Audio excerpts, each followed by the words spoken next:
नमस्कार। अस्पष्ट राजनीति होला त सहमति राप्रपा एकता महाधिवेशन विशेषमा यहाँहरूलाई स्वागत छ। म नयन सापकोटा। राप्रपाको एकता महाधिवेशन काठमाडौँको भृकुटी मण्डपमा जारी छ र एकपछि अर्को गर्दै राजनीतिक दलको महाधिवेशन आइरहँदाखेरि देशमा स्पष्ट राजनीति अझै पनि हुन नसकिरहेको सन्दर्भहरू बेला बेलामा उठ्ने गरेको छ। के राप्रपाको एकता महाधिवेशनले राष्ट्रवादी शक्तिहरूलाई एक ठाउँमा ल्याउने प्रयास गरिरहेको छ, अर्थात् फेरि पनि राष्ट्रवादी शक्तिहरू तितर बितर हुने अवस्था सिर्जना हुन खोजिरहेको छ। समग्रमा आजको कार्यक्रममा हामीसँग दुईजना अतिथि हुनुहुन्छ। एकजना राप्रपाका पूर्व प्रवक्ता र अहिले केन्द्रीय सदस्यमा खुलातर्फ उम्मेदवार बन्नुभएका सगुन सुन्दर लावती हुनुहुन्छ र त्यसै गरी अर्को एकजना अतिथि हुनुहुन्छ राष्ट्रिय शक्ति नेपालका सुरक्षा संयोजक रामकृष्ण थापा। उहाँ पूर्व सहायक रति हुन्छ नेपाली सेनाका तर्फबाट। दुवैजनालाई म स्वागत गर्न चाहन्छु। धन्यवाद। अब सर्वप्रथम अहिलेको एकता महाधिवेशनको सन्दर्भमा सगुन सुन्दर लावतीतर्फ म सुरुवातमा जान चाहन्छु। अहिले राप्रपाको एकता महाधिवेशन भृकुटी मण्डपमा जारी छ। आज चुनावहरू छिनोफानो लाग्नुपर्ने तर एक दिन लम्बिएको कुरा त जगजाहेर नै छ। अहिले राप्रपाको एकता महाधिवेशनले कुन प्रकारको सन्देश बोकेर यहाँहरू चुनावी मैदानमा होमिरहनु भएको छ? अनि मूलत यो एकता महाधिवेशन हो स्वभावले र यसको प्रकृतिले हेर्दाखेरि अब हामी एक समय राष्ट्रिय प्रजातन्त्र पार्टी अब भनौँ न विगत त्यो पृष्ठभूमिको भएको पार्टीहरू तीनटा समूहमा तीनटा पार्टीमा विभक्त थियौँ। तीनटाबाट दुईटा भयौँ र दुईटाबाट एउटा आउने क्रममा चाहिँ त्यो सङ्क्रमणकालीन समय पार गरेर चाहिँ अहिले हामी एकता महाधिवेशनमा छौँ। र निश्चित पनि यो एकताको महाधिवेशन हो होइन, स्वभावले प्रक्रियाले पनि।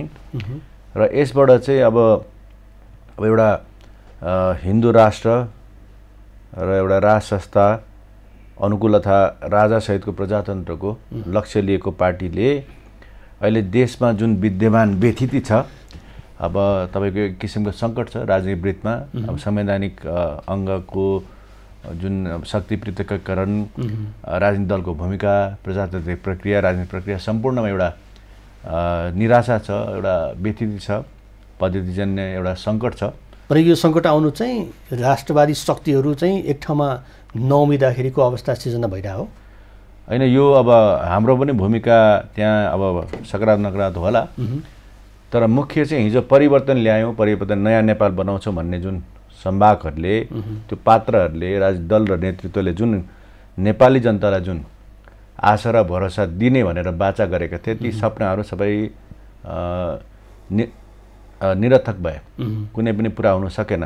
भनेको यो निरर्थकलाई सार्थकतातर्फ उन्मुख गराउनको लागि राप्रपा एकता महाधिवेशनमा होमिएको छ। निश्चित रूपमा यो अहिले एकता अधिवेशन भइरहँदा चाहिँ एउटा पृथक विचार र स्पष्ट लक्ष्य लिएर हिँडेको एउटा राजनीतिक शक्ति र पार्टी भएकोले हामीमाथि देश र जनताको एउटा चिन्ता र के अरे चासो र ध्यान आकृष्ट हुनु स्वाभाविक। भनेको यो चाहिँ महाधिवेशन सकारात्मकतातर्फ उन्मुख हुँदैछ कि फेरि पनि त्यहाँ ढुलमुल हुने अवस्था पनि सिर्जना हुँदैछ? होइन, अब महाधिवेशनपछि नीति कार्यनीति पास हुने त कुरा छँदैछ, विधानहरू पास हुने त छँदैछ, र नेतृत्व पनि चयन हुन्छ। र नेतृत्व चयन हुने क्रममा यो केन्द्रीय अध्यक्ष मात्र नभएर अहिले यसपालि हामीले उपाध्यक्ष र महाधिवेशन पहिलोपटक पार्टीको इतिहासमा पहिलोपटक प्रत्यक्ष निर्वाचित हुने हामीले विधि र प्रक्रिया अपनाएका छौँ। त्यसको अतिरिक्त केन्द्रीय सदस्यहरू होइन, अब खुलातर्फ पुरुष, महिला र अब जनजाति, मधेसी, पिछडेको क्षेत्र, मुस्लिम वर्ग सबै उत्पीडित भएको कारण त्यहाँ प्रतिस्पर्धा त हुन्छ नै। सर एक किसिमको सरगर्मी त अब हलचल त आउँछ। भनेको यसले पार्टीलाई शुद्धिकरणतर्फ उन्मुख गराउने सम्भावना पनि प्रबल रूपमा बोकेको छ। तपाईँसँग एकैछिन रोकेँ मैले, रामजी आउँछु। जस्तो तपाईँको एउटा सङ्गठन राष्ट्रिय शक्ति नेपाल राप्रपाको एउटा मियो शक्तिको रूपमा उदाउनु भएका केशरबहादुर विष्टले यो पार्टी यो सङ्गठनलाई हाँकिरहनु भएको छ। त्यसको तपाईँ सुरक्षा संयोजक, नेपाली सेनामा तपाईँले अवकाश लिएर सहायक रतिको जुन नेतृत्व लिनुभयो र यस पछाडि अहिलेको समयमा तपाईँ राष्ट्रिय शक्ति नेपालमा आबद्ध हुनुहुन्छ। यो राष्ट्रवादी शक्तिहरू अझै पनि छिन्न भिन्न छन्। राप्रपाको एकातर्फ महाधिवेशन हुँदैछ र त्यसले नयाँ नेतृत्व ल्याएर एउटा शक्तिलाई अझ शक्तिवान बनाउन खोजिरहेको छ। के देख्नु भएको छ तपाईँले राप्रपाको एकता महाधिवेशनको सन्देश अथवा अहिलेको चहल पहललाई हेर्दाखेरि? किन विचार र सिद्धान्त त यहाँको ठ्याकठ्याकै अलिक मिल्न होइन, धेरैभन्दा धेरै मिलिरहेछ। कस्तो लागिरहेछ यहाँको अनुभव सुनौँ न। धन्यवाद। सबभन्दा पहिला त मलाई अलिकति ब्याकग्राउन्डमा जाने मैले चाहिँ अनुमति मागेँ। सबभन्दा पहिला अहिले देशमा जुन किसिमको चाहिँ विकृति र विसङ्गतिहरू चाहिँ फैलिएको छ त्यसको चाहिँ चिराफार गर्ने सिलसिलामा हामी चाहिँ 2046 सालमै फर्किनुपर्ने हुन्छ जस्तो लाग्छ मलाई।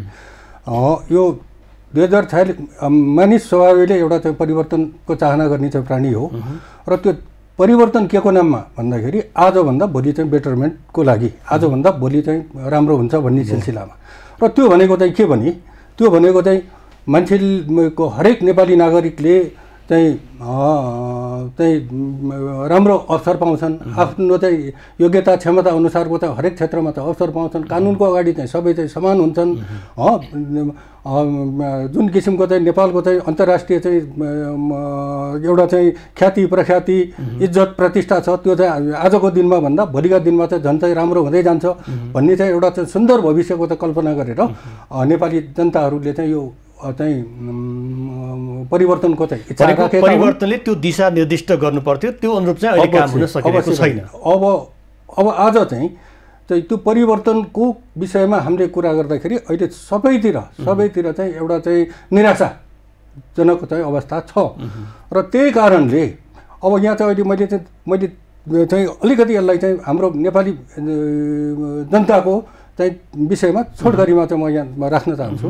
अहिले म पनि लामो समय नेपाली सेनामा जागिर खाएर चाहिँ यो नेपाली सेनाबाट चाहिँ निवृत्त भएर आइसकेपछि यो देशमा यस्तो किसिमको अस्थिरता हुन हुँदैन र यसलाई चाहिँ अब छिटो निकासा दिनुपर्छ र त्यो छिटो निकासा दिनको लागि चाहिँ सबै नेपाली जनताहरू चाहिँ एक हुनुपर्छ भन्ने नै सिलसिलामा त्यो महसुस गरेर म पनि चाहिँ अहिले देशमा भएका चाहिँ विभिन्न अभियानहरूमा चाहिँ जोडिँदै अहिले चाहिँ अन्तिममा आएर चाहिँ राष्ट्रिय शक्ति नेपालमा चाहिँ कार्यरत छु। र अब अहिले यो मैले चाहिँ अहिले इङ्गित गर्न खोजेको चाहिँ के हो भने यहाँ नेपाली जनता चाहिँ मैले अहिले 3 किसिमको नेपाली जनताहरू चाहिँ यो मेरो छोटो यो करिब 4-5 वर्षको अवधिमा मैले 3टा किसिमका चाहिँ नेपाली जनताहरू चाहिँ पाएँ। नम्बर 1 कुरो, पहिलो चाहिँ एक थरी नेपाली छन् त्यसले देख्दा पनि देख्दैन, सुन्दा पनि सुन्दैन, वास्तै छैन भनेपछि बोल्नै परेन। त्यो देख्दा पनि नसुन्ने, नदेख्ने, सुन्दा पनि नसुन्ने भनेपछि त्यस्तो मान्छेले देख्नै पर्यो। र दोस्रो थरी नेपाली चाहिँ कस्ता छन् भने यो देशमा विकृति विसङ्गति चाहिँ जसले ल्यायो त्यो ल्याउनेले नै सुधार गरोस् भनेर चाहने चाहिँ दोस्रो थरीको छन्।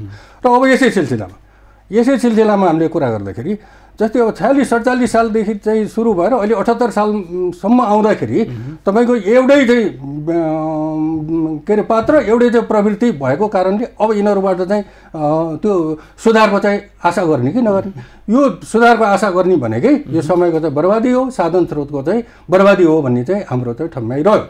र त्यसपछि तेस्रो थरी भनेको चाहिँ अब यसरी चाहिँ अर्काले बोल्दै नबोल्ने, सुन्दै नसुन्ने र अर्काले नै गरिदियोस्, जे जति चाहिँ भएको छ त्यो उनीहरूले नै गरिदियोस् भन्ने चाहिँ होइन। अब चाहिँ सशक्त हिसाबमा अहिले यो चाहिँ अब आशा गर्ने ठाउँ छैन। यो 31-32 वर्षको अवधिमा चाहिँ सुधार नभएको चाहिँ अब कहिले सुधार होला भनेर चाहिँ हामीले आशा गरौँ भनेपछि अब चाहिँ सशक्त हिसाबमा आम नेपाली जनताहरूलाई चाहिँ परिचालन गर्नुपर्ने चाहिँ महसुस हामीले गऱ्यौँ। र त्यही सिलसिलामा अहिले राष्ट्रिय शक्ति नेपालले चाहिँ आफ्नो 3टा कुरालाई चाहिँ एजेन्डा बनाएको छ। त्यो भनेको चाहिँ राज संस्थाको पुनर्स्थापना, वैदिक सनातन पहिचान सहितको चाहिँ हिन्दू अधिराज्य र संहिताको खारेज। र अब यही सिलसिलामा अहिले यहाँले भने जस्तै अहिले सडकमा विभिन्न किसिमका चाहिँ अहिले चाहिँ अभियानहरू चाहिँ सञ्चालन भइरहेका छन्। र अब हामीलाई पनि धेरै चाहिँ यो प्रश्नहरू उठ्छन्, किन चाहिँ तपाईँहरू चाहिँ भन्नलाई त सडकमा चाहिँ एकै किसिमको चाहिँ हामी यो 3टा एजेन्डा त सबैको चाहिँ अक्षरमा फरक भए पनि खास उसमा चाहिँ जाने बाटो एउटै छ। जाने बाटो एउटै छ। तपाईँलाई म यही रोक्छु होइन, जस्तो अब सगुनजीहरूले लिएको सिद्धान्त र यहाँले बोकेको सिद्धान्त पनि करिब करिब मिल्न जान्छ। सौनजी, अब जस्तो उहाँहरूलाई तपाईँहरूले ठाउँ नदिनु भयो कि तपाईँहरूलाई उहाँ मन नपर्यो हो? होइन, त्यस्तो केही पनि होइन। अब राजनीतिमा अथवा समाजमा होइन, अब संविधानले दिएको अधिकार प्रयोग गर्ने सबैलाई छुट छ, वैयक्तिक स्वतन्त्रता सबैलाई छुट छ होइन, आफ्नो चाहिएको इच्छाएको सङ्गठनमा लाग्ने क्रियाशील हुने। तर के भन्दाखेरि अब समान विचारधारा भएका लक्ष्य भएका समूह शक्ति पात्रहरू व्यक्तिहरू एक ठाउँमा आयो भने सकेसम्म एउटै सङ्गठनभित्र संरचनाभित्र नसके कमसेकम एउटा एक किसिमको एउटा गठबन्धन अथवा कुनै सहमति एउटा न्यूनतम सहमतिमा आएर गयो भने बल पुग्छ भन्नेमा त दुई मत भएन। तर त्यस्तो अब हामी बिचको त्यस्तो तिक्तता अथवा निषेधको कुरा त्यस्तो चाहिँ केही पनि होइन। भनेको तपाईँहरूको पार्टीमा चाहिँ यो एउटा चाहिँ पुरानो पार्टी तर अलिकति परिवर्तन हुन सकेन, अलिकति पुरातन सोच र पुरातनवादी पार्टीको जगमा मात्रै तपाईँहरू उभिनु भयो र अहिलेको समय सापेक्ष सिद्धान्त र नीति अनुरूप र जनताले चाहेको जुन एउटा चाहिँ अवसर र सहजता छ त्यो त्यतातर्फ चाहिँ यहाँहरू उन्मुख हुन सक्नु भएन। होइन, त्यो यो अहिलेको घटनाक्रम 62-63देखि जुन नयाँ नेपाल युगान्तकारी परिवर्तन अग्रगामी छलाङ भन्ने नारा ल्याएर अब भएको जति सबै भत्काउने, संरचना भत्काउने, गाविस भत्काउने, प्रहरी थानाको भवन भत्काउने होइन, हाम्रा मूल्य मान्यता हाम्रा सम्बन्ध होइन, अब जात जाति भाषा भाषी बिचको सम्बन्ध, हिमाल पहाड तराईको सम्बन्ध, अन्तर सम्बन्ध, भाइचारा सबै भत्काउने, भएका संस्था संरचना राष्ट्रिय संरचनाहरू मूल्य मान्यता सबै भत्काउने, हुँदा हुँदा पृथ्वीनारायण शाहको शालिग भत्काउने होइन, अब नेपालको झन्डा पनि फेर्न खोज्ने होइन, हुँदा हुँदा जे पनि छ फेर्न खोज्नेतिर गयो। त्यो गलत छ। हामी आफ्नै शरीरमा हेरौँ न, मेरो 7 पुस्ता अघिको छालाको रङ छ कि मेरोमा, मेरो 10 पुस्ता अगाडिको आँखाको नानी पो छ कि मेरो होइन शरीरमा, अथवा अङ्ग प्रत्यङ्ग पनि त्यो छ कि, रोग पनि छ कि, राम्रो नराम्रो त भनेपछि पुरानो कुरा त छोड्नै सकिँदैन। तर त्यो पुरानो कुरा पूर्वजबाट मेरो भौतिक रूपमा आयो भन्दैमा मैले नयाँ कुरा सोच्नु मिल्दैन भन्ने त छैन नि। म अहिलेको मानिस हुँ, अहिलेको प्रविधि प्रयोग गर्छु, अहिलेको सुविधाहरू प्रयोग गर्छु, मेरो आकाङ्क्षा छ समाज राष्ट्र मेरो पनि वैयक्तिक उपलब्धि होस् भन्ने छ नि। भनेपछि पुरानो नयाँको संरचना हो, यो संयोजन हो समाज भनेको। पुरानो सबै भत्काउने त नेपाललाई किन एकीकरणलाई किन मान्ने त? पृथ्वीनारायण शाहले बनाएको नेपाललाई किन मान्ने? देश त यही हो, समाज त यही हो, भाषा यही हो, संस्कृति यही हो, परम्परा यही हो, धर्म यही हो। हाम्रो अस्तित्व यही भनेपछि त्यो अस्तित्वलाई स्वीकारेर भविष्यमुखी हुनु पर्यो। त्यो कुरामा पुरातन भएन कि पुरानो हाम्रो सम्पदालाई, हाम्रो अस्तित्वलाई, इतिहासलाई जगेर्ना गर्नु सकेनन्, उल्टो बाटो हिँडे। हामी सही बाटो हिँड्नुपर्छ। हामीले त्यतिखेर सुन्दैनथे, अहिले सुन्न थाले। भनेको यो 30-31 वर्षको यहाँहरूको यो अनुभवले पार्टीमा जुन खालको विचलन देखा पर्यो त्यो आफ्नो ठाउँमा छँदै छ। पुरानो पार्टीको जग चाहिँ बलियो हुनुपर्ने ठाउँमा झन्झन धर्मरायको झन्झन कमजोर भएको जस्तो देखियो। अहिलेको सन्दर्भमा चाहिँ राप्रपाको महत्त्व चाहिँ सबैले बुझ्न खोज्ने, तर महत्त्व बुझ्न खोज्नेलाई चाहिँ यहाँहरूले एकत्रित पार्न नसक्ने, यसको कमजोरी चाहिँ कसले लिने त? यसको चाहिँ भागीदार चाहिँ को हो त उसलाई? अब दुईटा पक्ष मिल्नलाई दुईटाको भूमिका चाहियो होला होइन। अब म र तपाईँ अथवा तपाईँ र म मिल्दाखेरि तपाईँ र मेरो कुरा मिल्नु पर्यो, अथवा भूमिका जसको हुन्छ उसले अर्कोलाई विश्वासमा लिन सक्नु पर्यो। त्यसकारण अब हाम्रो कमी कमजोरी हुनसक्छ, त्यसलाई विश्लेषण गरौँ होइन। अब त्यो पार्टीभित्र म पनि एउटा कुनै ठाउँमा बसेको हुनाले मेरो पनि गल्ती होला, त्यो नीति निर्माणमा बढी नेतृत्व, बढी हामीभन्दा माथि तहमा बढेको नेतृत्वको बढी जिम्मेवारी होला, अथवा राम्रो काम गरेको छ भने त्यसको उपलब्धि उहाँहरूले पाउनुहुन्छ होइन। त्यसको भागीदार म पनि होला, सानो अंशमा भए पनि। कहिले चाहिँ तपाईँलाई विरक्त लाग्दैन? बेकार राप्रपामा कति लागेर नै केही भएन, अरू मानिसले हेर्ने दृष्टिकोणमा पनि केही परिवर्तन आएन, आफूले पनि केही गर्न सकिन भने जस्तो लाग्दैन? होइन, विरक्ति भन्ने चिज चाहिँ तपाईँ नेपाली काङ्ग्रेसको इतिहास हेर्नुहोस्, उनीहरू 30 वर्ष पञ्चायतकालमा कम्युनिस्ट शक्तिहरू हेर्नुहोस्, उनीहरूलाई झन् धेरै ठुलो विरक्ति लाग्नुपर्ने होइन। अथवा माओवादी अहिलेको हेर्नुहोस् न, उनीहरू त एक किसिमको, अब त्यसलाई राम्रो भन्नुहोस् नराम्रो भन्नुहोस्, आफ्नो विश्लेषण र तर्क होला, बुझाइ होला, तर उहाँ त अब होइन एक किसिमको जीवनलाई जोखिममा लिएर हिँड्ने, त्यसलाई अब होइन, त्यसलाई त्यो विधिलाई राम्रो मान्ने नराम्रो आफ्नो ठाउँमा छ, त्यो सबैको जोखिम लिनेछ। हामीले पनि जोखिम लियौँ। हिजो 62-63 हुँदाखेरि को परिवर्तन हुँदै गर्दाखेरि हामीलाई सामाजिक निषेध थियो हाम्रो पार्टी भन्दा त अब समाजमा मान्छेहरू बोल्नु छोड्ने सम्बोधन गर्न छोड्ने अब हामी कार्यक्रम गर्दा बिथोल्ने रविन्द्रनाथ शर्मा राप्रपा नेपालको त्यतिखेर संस्थापक अध्यक्ष हुनुहुन्थ्यो हामीले प्रधानमन्त्री कार्यालय के अरे निवासमा ज्ञापन पत्र दिन जाँदाखेरि यही राजधानीमा काठमाडौँमा है हामीलाई आक्रमण भयो भौतिक अब हामीले यो काठमाडौँमा यहीँ ललितपुरमा कार्यक्रम गर्नु खोज्दाखेरि डिस्टर्ब भयो यो कमलादीमा सभागृहमा काम गर्दाखेरि बिथोलियो अब म आफै रविन्द्रनाथ शर्मा अहिलेको यो रायन लिङ्गदेन लगायत साथीहरू पूर्वको वीरतामूलमा हामीमाथि साङ्घातिक आक्रमण भयो भौतिक आक्रमण भयो त्यस कारण यस्ता घटनाक्रम हामीले पनि पार गऱ्यौँ तर किन हामीले बेहोऱ्यौँ भन्दाखेरि हामीले सोचेको कुरा सही छ हामीले लिएको बाटो सही छ तर के भन्दाखेरि म खुट्टामा टेकेर हिँडिरहेको छु अर्को टाउको टेकेर हिँड्ने मान्छेलाई त मलाई उल्टो देख्छ दर्शनी आज हामीसँग दुईजना नेता हुनुहुन्छ राष्ट्रिय शक्ति नेपालका सुरक्षा संयोजक रामकृष्ण थापा र त्यसै गरी राप्रपाका नेता र पूर्व प्रवक्ता सगुन सुन्दर लावती उहाँसँग गरिएको कुराकानीको क्रम एकैछिनको विश्रामपछि लिएर आउनेछौँ हामीसँगै रहनु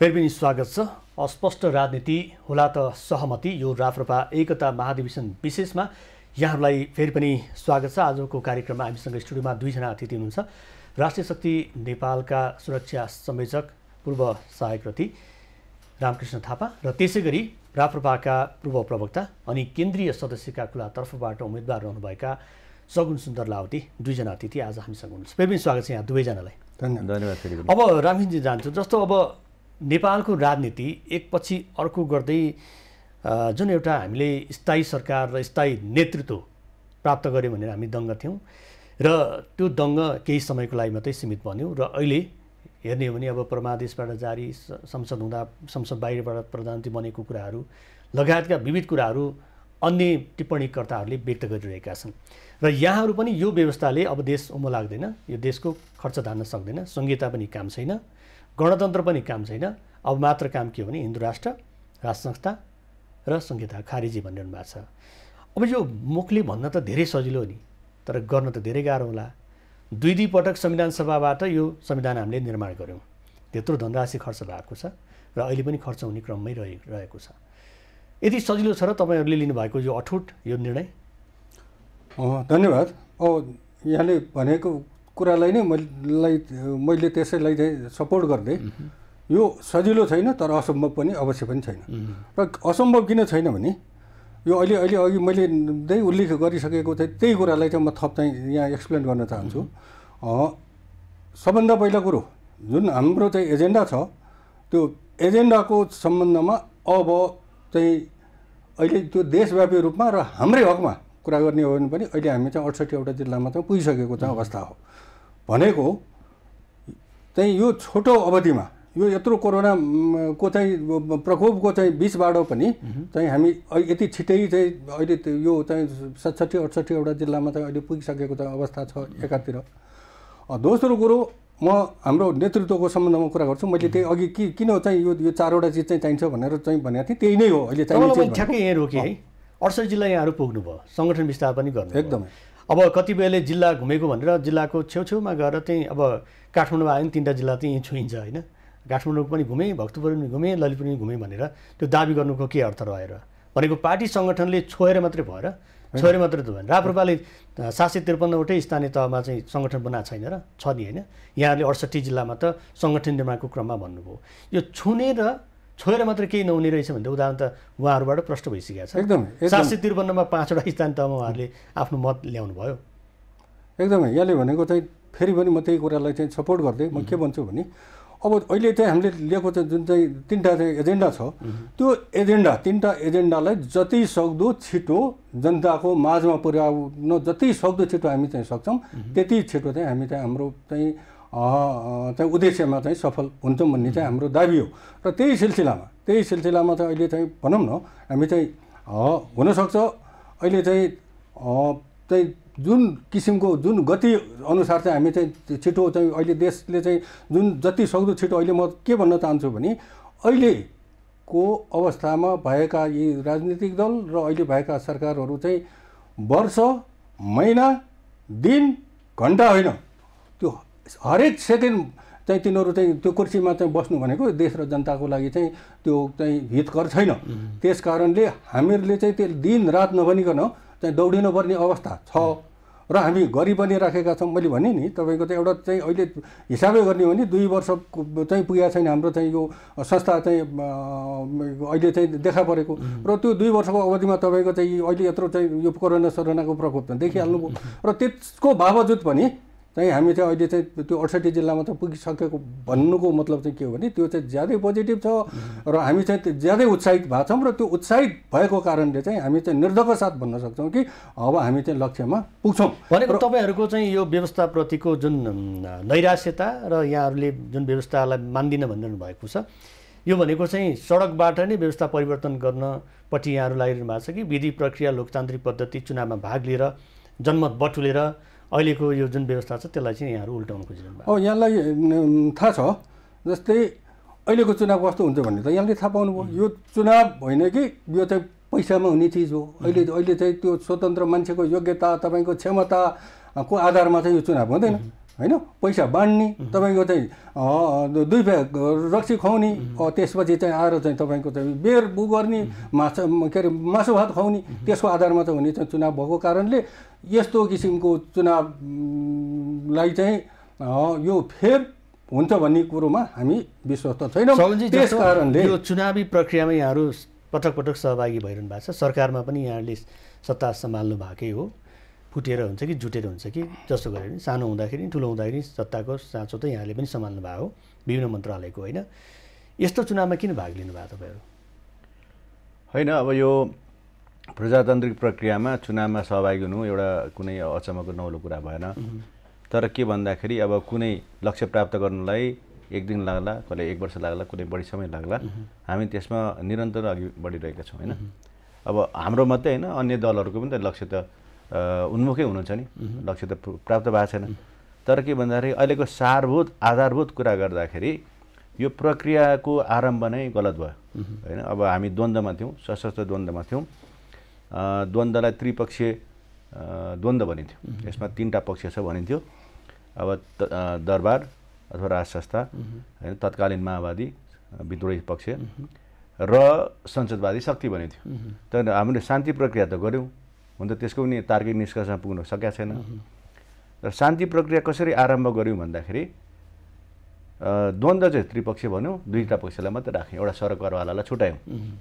त्यो चाहिँ एउटा महत्त्वपूर्ण गल्ती कमजोरी त्यहाँबाट सुरु भयो।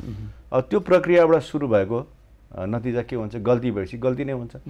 त्यस कारण यो प्रक्रियाबाट हामीले धेरै समय लगायौँ, राशि खर्च गऱ्यौँ, 2-2वटा चुनाव गराएर संविधान सभा निर्वाह गऱ्यौँ, धेरै गऱ्यौँ, तर नतिजा पाएनौँ। अहिले शक्ति पृथकीकरणकै कुरा गर्नुहोस्, त्यो जुन चाहिँ अब आधारभूत प्रजातन्त्रको कार्यकारी न्यायपालिका होइन व्यवस्थापिकाको हेर्नुहोस् न फङ्सन हेरौँ न, नियन्त्रण सन्तुलन त्यो धुमिल भएको छ, धुजा भएको छ। राष्ट्र प्रमुख राष्ट्रपतिको भूमिका हेर्नुहोस्, दलभन्दा माथि रहनुपर्ने होइन, विधिभन्दा एउटा संरक्षक अभिभाग माथि रहेर हुनुपर्ने एउटा दल होइन, एउटा पक्ष होइन, एउटा गुटको पनि व्यक्तिको पक्षधर लगाएर खुलेआम कहिले यो पक्षमा लागा भन्ने, कहिले झगडा मिलाउने गर्दाखेरि अब त्यही दलभित्रका त्यही झगडा गर्ने झगडिया पक्ष दलभित्रकाले पनि यो खत्तम भयो भनेर भनिरहेको छन्। भनेपछि यो अब यो खत्तम तपाईँले नि भन्नुभयो, उहाँले पनि त्यही भन्नुभयो, यो व्यवस्थाले केही गर्दैन। जहाँ चाहिँ एउटा चाहिँ निकाय छ त्यो निकाय पनि यो पदभ्रष्ट भइसकेको यहाँहरूले आरोप लगाइरहनु भएको छ। त्यसो हो भने यो व्यवस्थामा तपाईँहरू किन लागिरहनु भएको त? उहाँहरूकै व्यवस्थामा लागे त हुने हो नि होइन। हामीले मात्रै भनेको छैनौँ, यो पत्र पत्रिकाको सम्पादकीय हेर्नुहोस्, विचारक विश्लेषक विद्वानहरूले पनि भनिरहेका छन्, त्यही राजनीतिक दलका सदस्यहरूले पनि भन्नु भएको छ, जो हिजो सम्वाद थियो भन्नुहुन्छ। त्यस कारण आलोचना सबैतिर भएको छ कमी कमजोरीको। अब यो कहाँ पुगेर तपाईँलाई के लाग्छ? नेपालको अब बेला बेलामा आरोप लाग्ने गर्दछ पार्टीमा चाहिँ बाह्य शक्ति चाहिँ हाबी भयो, बाह्य शक्तिले जे अरायो जे खटायो जे चाहिँ गुलियो खाना त्यसमै भुलेर चाहिँ नेतृत्वकर्ताले चाहिँ अब आफ्नो कार्यकर्तालाई निराश बनाइदिन्छ। अब कोही बेला बाह्य प्रभाव चाहिँ हामीले चाहिने भन्दा बढी हल्ला फिट्छौँ कि जस्तो लाग्छ। सम्पूर्ण प्रक्रियामा उनीहरूको प्रभाव होइन त्यो हामीले सोचे जस्तो प्रचारमा आए जस्तो छैन होला, तर कोही प्रक्रियामा त छ। जस्तै 12 बुँदेकै हेर्नुहोस् न, त्यो स्पष्ट छ नि होइन। अब भारतका तत्कालीन होइन राजनीतिक जिम्मेवारी लिएर बसेका व्यक्तिहरूले सार्वजनिक रूपमा भनेका छन् अब नेपालको द्वन्द्व मिलाउन हामी भूमिका गऱ्यौँ 12 बुँदे सहमति कहाँको डिजाइन हो भने प्रश्न छ। त्यस कारण त्यो कुरा अहिले त्यही सम्झौता मार्फत छिर्यो भन्ने त अब धेरैले भनिरहेको कुरा हामीले मात्रै होइन, समाजमा यो खुला बहसमा भएको कुरा, अब नेपालको सीमाभन्दा बाहिर पनि को भूमिकाबाट पनि अब अभिव्यक्ति पनि देखिएको कुरा। त्यसकारण अब यो भनेको नेपालको राजनीति चाहिँ सो विवेकले चल्दैनन्, अरूको विवेकबाट चाहिँ सञ्चालित छन्। अब यो कहाँ पुग्छ भन्ने चाहिँ अहिलेको प्रश्न छ नि तपाईँको। त्यो त अब हामी ज्योतिषी त होइन, तर यसले चाहिँ थामेन, यसको विस्फोट पनि हुनसक्छ। अब संवैधानिक अहिलेको भएको त्यसमा सुधार भएर अथवा त्यहाँभित्र निकास पनि आउन सक्छ, नभए अघि तपाईँले इङ्गित गर्नुभएको सडकबाट पनि आउन सक्छ, जता पनि आउन सक्छ। अब थाम्न नसकेपछि त केही न केही त हुन्छ त। शक्ति चाहिँ कहाँबाट चाहिँ ल्याउने, शक्ति कहाँबाट उत्पादन हुन्छ भन्ने लेखाजोखा चाहिँ शून्यमा बस्दैन नि त, शून्यमा बस्दैन। रामी जस्तो अब यहाँले जुन नेपाली सेनामा रहेर सारथीको भूमिका पनि निर्वाह गर्नुभयो, हामी कहाँ पटक पटक चाहिँ बाह्य हस्तक्षेप, विदेशी हस्तक्षेपले देश चाहिँ लथालिङ्ग भयो, बत्ताबुङ्ग भयो भन्ने, कोही रका एजेन्ट, कोही सिआइएका एजेन्ट, कोही के सबैले हेर्ने हो भने त कोही पनि चोखो नभएको छ कतिपय तथ्याङ्कहरू। अब त्यो तथ्याङ्क सही गलत कति हो, तर आधार बिना त केही पनि आएन होला होइन। नारायणमान विजुषीले त कति ठाउँमा चाहिँ को कसरी भर्ती भएको छ भने उहाँले लेखाजोखा नै गरिदिनु भयो, त्यो उहाँको कति सत्य होइन। तपाईँले चाहिँ के देख्नु भएको छ, एउटा सेनामा तपाईँले भूमिका निर्वाह गर्नुभयो र त्यो अनुभव पनि तपाईँसँग हुन्छ होला, साँच्चै कि यो हस्तक्षेप मुक्त चाहिँ हुन सकेको छैन नेपाल? यसलाई यसरी बुझौँ, यसलाई चाहिँ कसरी बुझौँ भने अब यो चाहिँ हस्तक्षेप भनेको चाहिँ उनीहरूले हस्तक्षेप गरेको होइन कि हस्तक्षेप गर्न लाउने चाहिँ हाम्रा चाहिँ नेता बनाउँदाहरू चाहिँ हुन्, जसको चाहिँ आफ्नो चाहिँ क्षमता हुन्न, आफ्नो चाहिँ गर्न सक्ने किसिमको चाहिँ कुनै ऊ नभइसकेपछि तपाईँको गोडाले चाहिँ काम गरेन भने के गर्नु पऱ्यो? तपाईँले बैशाखी टेक्नु पऱ्यो होइन। भनेपछि आफ्नो चाहिँ तपाईँको चाहिँ न यहाँ यिनीहरूको चाहिँ त्यो नेतृत्व गर्न सक्ने चाहिँ क्षमता छ, न चाहिँ तपाईँको चाहिँ त्यो कुनै भिजन छ, न चाहिँ तपाईँको चाहिँ केही काम गर्न सक्छन् यिनीहरूले। त्यो भएपछि त के गर्नु पऱ्यो, यिनीहरू त खालि आशीर्वादको भरमा मात्रै भयो। त्यही आशीर्वादको भरमा चाहिँ त्यो आशीर्वाद पाऊँ भनेर चाहिँ त्यो लम्बसार पर्नु गएको कारणले चाहिँ यो अहिले चाहिँ विदेशी हस्तक्षेप भनेर चाहिँ भएको हो। तर त्यसको सुरुवात चाहिँ हाम्रै नेता बनाउँदाहरूले नै चाहिँ गरेको हो, यो उनीहरूले हस्तक्षेप गर्न आएको होइन। त्यसकारण नेतृत्वलाई कान समाउनु चाहिँ किन नसक्यो त उसो भए? अब त्यो त अब म के भन्छु यहाँलाई भने अब सबभन्दा ठुलो गल्ती चाहिँ हाम्रो नेपाली जनतामै छ। र अब यो प्रजातान्त्रिक व्यवस्थामा चाहिँ यो चाहिँ समय समयमा चुनाव त हुन्छ नि होइन र त्यो चुनावमा जनताले आफ्नो स्वविवेकको प्रयोग गर्ने हो भने त त्यस्ता किसिमका मान्छेहरू ती नेतृत्वहरू त बहिष्कार गर्नुपर्ने हो नि त। तर अघि मैले भने नि फेरिकन चाहिँ फेरि उही त्यही 2 छाक मासु भात, त्यसपछि 2 पेग रक्सी, त्यसपछि चाहिँ तपाईँको 1 बोतल बियर, अनि चाहिँ 100-200 रुपियाँ चाहिँ खल्तीमा हाल्ने गरेपछि त्यो उसले चाहिँ 5 वर्षको अवधिमा तपाईँको 4 वर्ष 9 महिना चाहिँ लुट्ने होइन। 3 महिना चाहिँ त्यो प्रचार प्रसारमा गएर त्यो जनतालाई चाहिँ दिग्भ्रमित गरिदिने र जनताहरू चाहिँ आफ्नो स्वविवेकको प्रयोग नगरेर यस्तै हल्लाको चाहिँ पछि चाहिँ दौडिने कारणले गर्दाखेरि आज चाहिँ यो अवस्थामा चाहिँ पुगेको हो। तपाईँले यो दृष्टान्त दिइरहँदाखेरि अब तपाईँ कहाँ किन आउने त उसो भए? अरूले मासुभात दिन्छन्, पैसा दिन्छन्, खान दिन्छन्, लाउने दिन्छन् भने त भोट त हुँदैन हालिरहने भए भनेपछि तपाईँहरूको अभियान त निरर्थक भयो होइन। यस्तो त्यो त गल्ती भयो नि त। अहिले जनताले त त्यो त त्यसो गरेर हामीले भोट खसालेर यिनै भ्रष्टहरू, यिनै चाहिँ दलालहरूलाई, यिनै राष्ट्रघातीहरूलाई चाहिँ हामीले चाहिँ दिएको कारणले गर्दाखेरि आज चाहिँ यो भयो भन्ने, आज यो चाहिँ दुर्गति भोग्नु पऱ्यो भने त नागरिकहरूलाई तपाईँले चाहिँ सचेत पार्नको लागि त्यो अभियानले कतिको काम गरिरहेछ त उसमा? जुन प्रकारको निर्वाचन प्रणाली र निर्वाचनमा सहभागिता हाम्रो भइरहेछ अहिले, ती चाहिँ अचेत भएका नागरिकलाई सचेत पार्ने काम चाहिँ तपाईँहरूले गरिरहनु भएको छ, तपाईँले सफल हुनुभएको छ त उसमा? एकदमै मैले अघि नै भने नि अब जति जुन रेसियोमा जुन चाहिँ स्पिडको साथ चाहिँ हामी अगाडि जानुपर्ने हो, त्यो हामी चाहिँ यो विभिन्न चाहिँ रेस्ट्रिक्सन हाम्रो आफ्नै चाहिँ उसको कारणले त्यो गर्न सकेका छैनौँ। तर जे जति हामीले गर्न सकेका छौँ र जनताहरूको चाहिँ जुन किसिमको चाहिँ हामीप्रतिको चाहिँ एउटा विश्वास भनौँ, एउटा चाहिँ हामी चाहिँ साथ सहयोग दिन्छौँ भनेर चाहिँ जुन किसिमको चाहिँ उहाँहरूमा चाहिँ उत्साह देखिएको छ, त्यसले चाहिँ साँच्चीकै हामी पनि उत्साहित छौँ र हामी चाहिँ साँच्चै नै हाम्रो चाहिँ त्यो हामीले लिएको चाहिँ एजेन्डा चाहिँ गलत छैन, हाम्रो चाहिँ नेतृत्व सही छ र त्यो भित्र चाहिँ लाग्ने छ। अहिले म यही राष्ट्रिय शक्ति नेपालको चाहिँ म तपाईँलाई कुरा गर्छु। अहिले राष्ट्रिय शक्ति नेपालमा चाहिँ यो समाजमा भएका हरेक तह र तबकाका मान्छेहरूको चाहिँ सहभागिता छ। जस्तै सबै पार्टीमा छ, सबै पार्टीमा छ। तबका कहाँका मान्छे पूर्वदेखि पश्चिमसम्म, उत्तरदेखि दक्षिणसम्म सबैको पार्टीमा पार्टी र यो अभियान त मैले अघि नै भने नि हालै यो 2 वर्ष मात्रै स्थापना भएको छ हाम्रो अभियान भनेको। हामी त त्यत्रो ठुलो इतिहास बोकेको अभियान त होइन नि यो। 2 वर्षको अवधिमा चाहिँ त्यही हाम्रो एजेन्डाले हामीले चाहिँ भनेका कुराहरूलाई चाहिँ मन पराएर नै मान्छेहरू अभियानमा जुन खालको सहभागिता बढिरहेको छ त्यसले चाहिँ तपाईँहरूलाई एउटा आशा चाहिँ एकदमै उत्साहित बनाएको छ। सबैले अब यो राप्रपामा एउटा रूढिवादी परम्परा बोक्ने परम्परागत पुरातन सोच भएको मात्रै चाहिँ बुढाखाडाको पार्टी हो भनेर पनि कतिपयले त्यसरी व्याख्या गर्छन् होइन। र अबको नेतृत्वमा चाहिँ नयाँ पुस्ता आउनुपर्छ, नयाँ अनुहार आउनुपर्छ, युवालाई पनि मौका दिनुपर्छ भन्ने आवाज पनि बुलन्द रूपमा उठिरहेको छ। अहिलेको महाधिवेशनमा त्यो खालको कडा प्रतिस्पर्धा होला जस्तो पनि देखिएको छ। भले अब निर्वाचनसम्म जाँदाखेरि के होला त्यो आम ठाउँमा छँदैछ। तपाईँलाई चाहिँ के लागिरहेको छ अहिलेको परिस्थितिमा राप्रपाले जुन एउटा साख बनाएको थियो नेपालको राजनीतिमा 35-37 सिटसम्म त यहाँहरू एकत्रित हुँदाखेरि आएकै हो नि। चौथो शक्तिको रूपमा उदाउनु भयो नि राप्रपा भने होइन, 37सम्म पुगेको थियो। अब चौथोबाट त अहिले विलिनै हुने अवस्थामा सिर्जना भयो। उहाँहरूले पो तपाईँहरूलाई खाइदिने हो कि भन्ने चिन्ता पनि बढिरहेको होला। कस्तो देखिरहनु भएको छ भविष्य? होइन, अब हामी निश्चित रूपमा 31 वर्षको इतिहासमा राष्ट्रिय प्रजातन्त्र पार्टीको इतिहासमा सबैभन्दा कमजोर अवस्थामा छौँ। हामी पनि चिन्तित छौँ। हामी मात्रै होइन, देशव्यापी कार्यकर्ता अहिले प्रतिनिधि आउनु भएको छ, अब चिन्तित हुनुहुन्छ। त्यस कारण यही सिलसिलामा पार्टीभित्र अहिले महाधिवेशनकै माहौल हेर्नुहोस्, एउटा लहर आएको छ, भीम भन्छौँ नि। त्यो के भन्दाखेरि 2टा धार देखियो। अब एकजना उम्मेदवार पनि 2टा देखियो, हुन त 80सम्म अरू थिए। एकजना उम्मेदवारले के भन्दै हुनुहुन्छ भन्दाखेरि मैले एउटा सोच बनाएर अघि बढिरहेको छु, मलाई एक कार्यकाल फेरि दिनुहोस्, म पार्टीलाई जुरुक्क उचाल्छु, बाँकी काम पुरा गर्ने भनेर भन्ने। अब अर्कोले के भने तपाईँले गर्ने जति गरिहाल्नुभयो, अब भारी बोक्न सक्नुहुन्न तपाईँले। अनि अब सुझाव दिनुहोस्, सल्लाह दिनुहोस्, अभिभावक गर्नुहोस्। पार्टीबाट टाढा बस्ने भने होइन, अरू फाँटमा पार्टीको राजनीतिको अरू फाँटमा संलग्न हुनुहोस्, सक्रिय हुनुहोस्। तर दलको कार्यकारी भूमिका चाहिँ अब अहिलेको चलेको भाषा नयाँ पुस्तालाई दिनुहोस् भन्दाखेरि अहिले त्यहाँ महाधिवेशनको प्राङ्गणमा जहाँ सभा भइरहेछ, कार्यक्रम भइरहेछ, त्यहाँ आएको लहर देख्दाखेरि चाहिँ त्यो भीम देखिएको छ।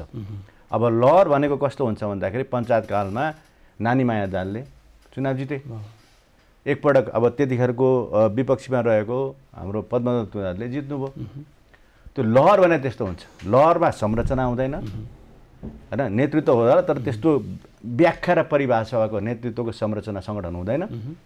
तर यस्तो लहर आएको हुन्छ कि त्यसले कहाँ पुऱ्याउँछ थाहा हुँदैन। अब त्यसकारण एउटा औपचारिक संरचना नेतृत्वको चरण एउटा होला, संरचना होला पार्टीमा, तर त्यो लहर चाहिँ आएको छ।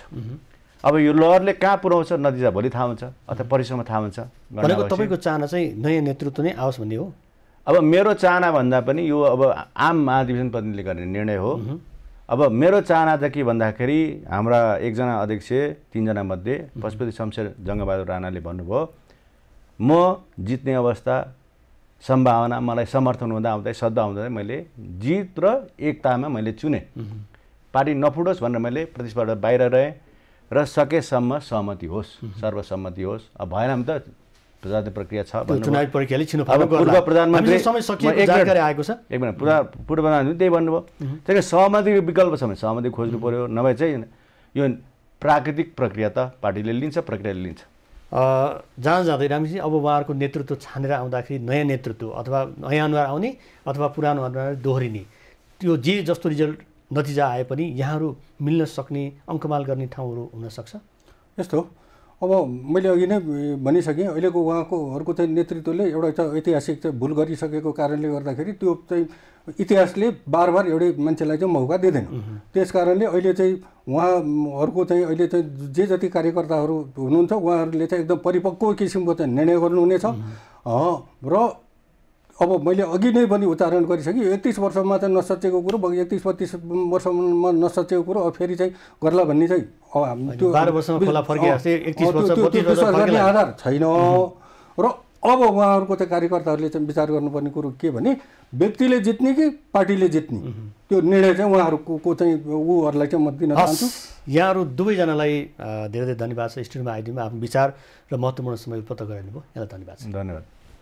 धन्यवाद। दर्शक उहाँ हुन्थ्यो राष्ट्रिय शक्ति नेपालका सुरक्षा संयोजक रामकृष्ण थापा र त्यसै गरी राप्रपाका पूर्व प्रवक्ता अहिलेका केन्द्रीय सदस्यका खुलातर्फका उम्मेदवार सगु सुन्दर लालती। उहाँसँग गरिएको कुराकानीको क्रम सँगसँगै आजको समय सकिएको छ। खबरभित्रको खबरको लागि हेर्दै रहनुहोला एभेन्यूज खबर।